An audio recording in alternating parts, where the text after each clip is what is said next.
தேர்தல் வந்துச்சு. இனிமேல் நாங்க யாரும் செயல்பட்டு வராது. என்ன யோகியடி ஒரு டிக்கெட் வேலை எவ்வளோ படம் வந்தாங்க. எவன் தாலி ஆட்டி கொடுக்குது 2000 ரூபாய். சாதாரண பசங்க 7 பசங்க தானே பொம்மை கொடுத்துட்டு போட்டு தானே 2000 ரூபாய் ஒரு டிக்கெட்டு உண்டா இல்லையா? நீ வந்து நான் ஜனங்களை காக்க போறியா? இந்த நாட்டை பாதுகாக்க போறியா? தீய சக்தியா நம்ம தீய சக்தி. நான் என்ன சொல்றேன், நீ யோகினா பிஜேபி திட்டுறான். இதுல ஒரே ஒரு வார்த்தை கூட திட்டுங்க. ஒப்பந்தம் போட்டு வந்துட்டானுங்க.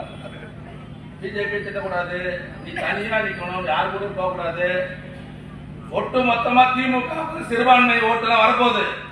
அதை கெடுத்து நீ கொஞ்சம் பிரிக்கணும். இதுதான் ஒப்பந்தம். நீ எந்த பக்கம் போனாலும் சரி, சிறுபான்மை மக்கள் நம்பிக்கை வைத்திருக்கிற ஒரே கட்சி திமுக மட்டும்தான். எந்த காலத்துல அந்த சமுதாய மக்களுக்கு பாதுகாப்பாக இருக்கிற ஒரே கட்சி கலைஞர் காலத்திலிருந்து இன்ன வரை திமுக தான் அவங்களுக்கு ஆதரவு. நாங்க தான் ஆதரவு.